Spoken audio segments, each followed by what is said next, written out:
Hey guys, I'm going to talk to you today about spray guns, different types of spray guns, and how I've used them over the years, and what I've learned by my mistakes, and hopefully it'll help you decide which type of gun you would want to use for a different project that you happen to be doing. I've been spray painting for pretty much all my life, from cars, way back when, to, as you can see here, cabinet doors. So the first gun that I want to talk to you about is, this is a Wagner gun. I'm sure you guys have all heard of the name Wagner. It's been around for quite some time. This is not the same one that I had years ago, but it's similar. Now this one here is an airless sprayer, which means it doesn't have a blower. You don't need to connect it to a compressor. It's all built in, and it's basically a motor inside of here with a little needle that goes back and forth, and it's basically spitting the paint out. And what I like about this one in particular, it's the Wagner wide shot 2-speed, so you can actually slow it down if you got projects that don't require as much paint. And you also have this dial here on the back, which you can actually control how much paint you're putting on. This has been pretty damn useful for different projects I've had in carpentry. For instance, if you wanted to spray all your moldings prior to putting them on. I've also used it to spray ceilings. A lot of different projects, and it's been actually pretty good.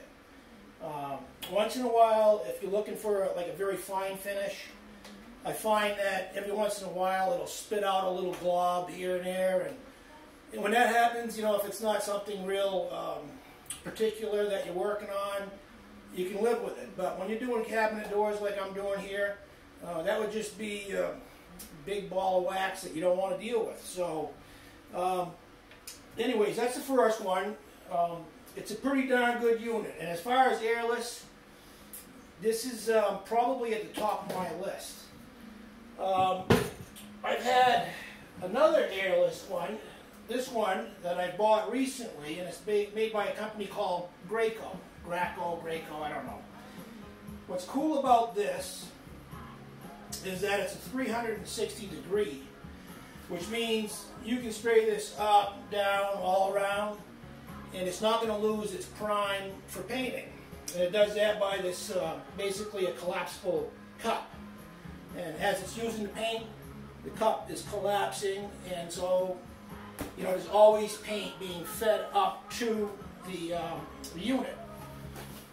Same problem with this thing here is, one of the problems is you can't adjust how much paint you're putting on. You got 2 speeds on this particular model, so it slows down the motor and it kind of like limits some of the paint flow, but still puts a great deal of paint onto whatever you're painting.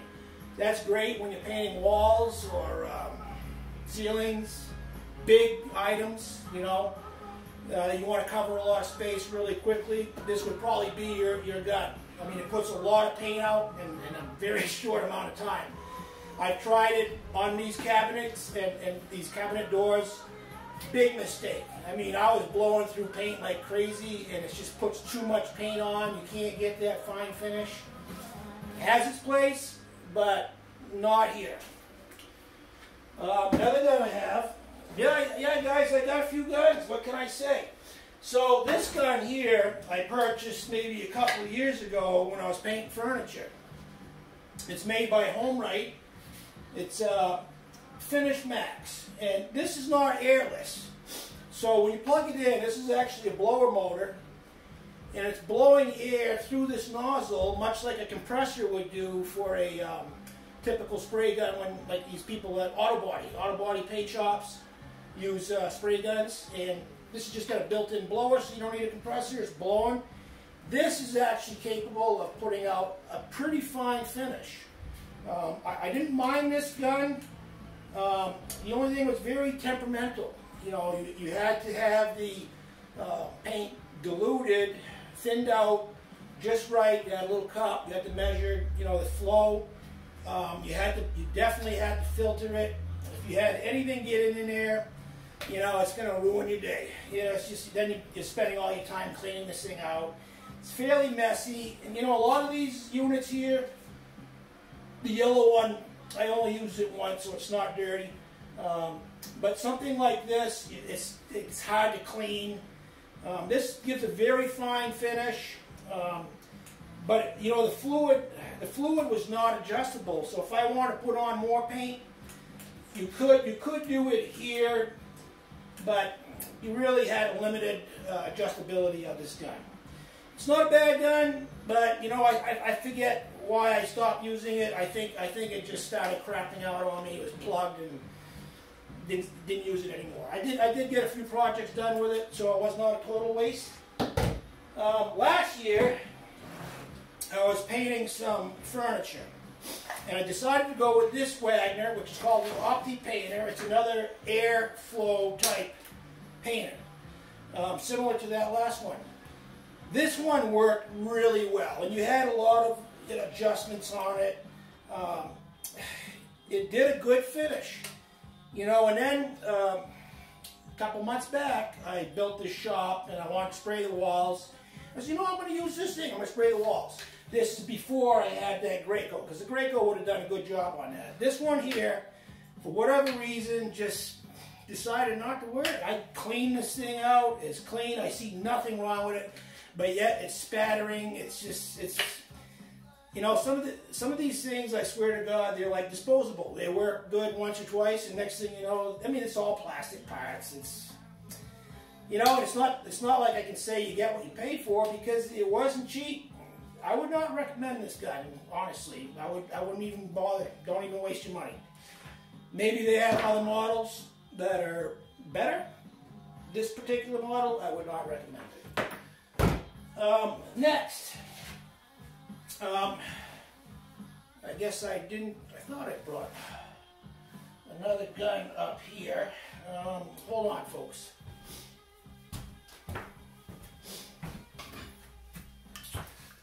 All right, so I had this idea. I said, you know, I painted cars. Never had a problem. The guns always work well as long as you clean them well. Get a nice fine finish. Why not use one of those, you know, to get a nice fine finish on something like this, on furniture, cabinets. So, you know, this is a type of gun you would use in automotive to paint cars. Does a nice fine finish. So I tried it, and you know what? It didn't put enough paint on. It's like, because you couldn't thin the paint out enough, or you didn't really want to, because then your paint quality is suffering. So, you know, because this I want to say, most of these have like a 0.08, 0.05 nozzle. That's a very small nozzle. So the material you're spraying has got to be very thin. Works great when it's thin, but if it's not so much. So I said, why don't they make a gun like this that runs off of I got a compressor here. It's not a big compressor. It's a 2 horsepower. It's not very big at all. And that would work fine on this if I could get this to actually have a bigger nozzle and spray a decent amount of paint. So it's a great gun, but not for this. So, all right. So what did I settle on? Right here. I just happened to say, geez, you know, I'm going to go down to Tractor Supply, a local Tractor Supply right down the road. So I wonder if they have something there. So it was one gun. They had like a thing on the wall that said that they had 4 or 5 different guns. They didn't have any on hand. But all the ones that were not on hand had like a 0.5, 0.05, 0.08, very fine finish, similar to that automotive gun.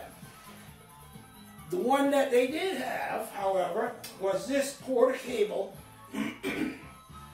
Same type of gun as automotive. You connect it to a compressor. Okay, but with a much bigger nozzle. It's a 1.5. It's got a fluid tip here.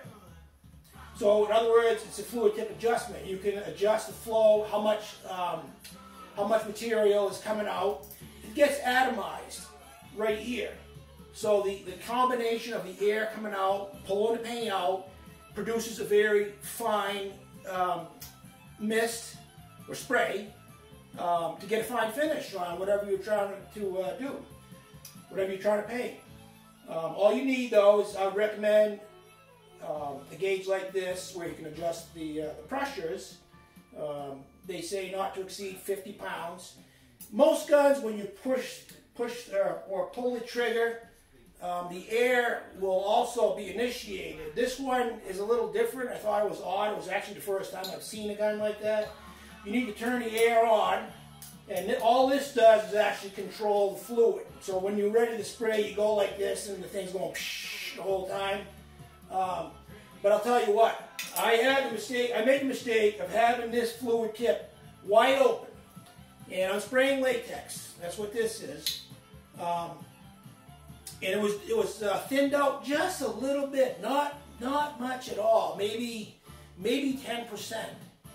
And it just came flying out of there. I'm like, oh my God, this is like way too much paint. So I turned back on it, got it adjusted right, and I'll tell you what, this is the gun. I mean, it has such a lot of control. You can make a very, very, very fine finish. And at the same time, if you want to put on a lot of paint, just open this sucker right up here, and it's going to do the job. You don't even have to thin your paint if you don't want to. I just found that it flowed a little bit better, you know, without any orange peel going on. Incidentally, if any of you guys watching are into spraying furniture and cabinets and that sort of thing, I've been through a lot of different paints. I've tried a lot of different ones, including the Benmore Advance. It's not a bad paint, but I'll tell you what, I keep coming back to this California paints, and it's called Ultra Plate.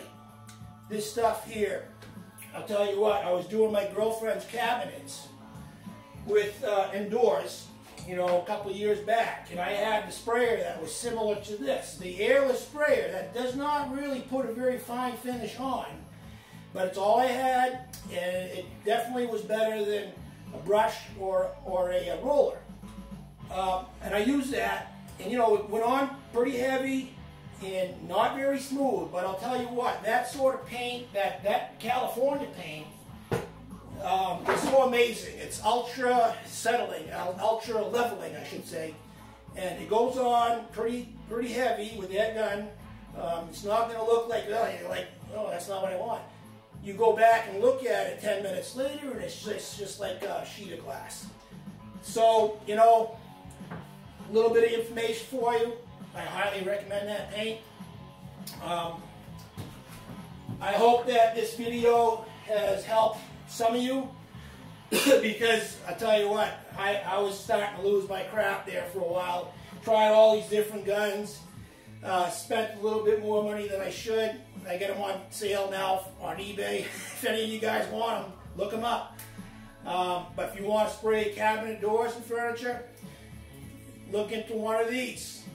Porter cable, it cost me a whole $30 at Tractor Supply. I'm not looking back. Thanks for watching.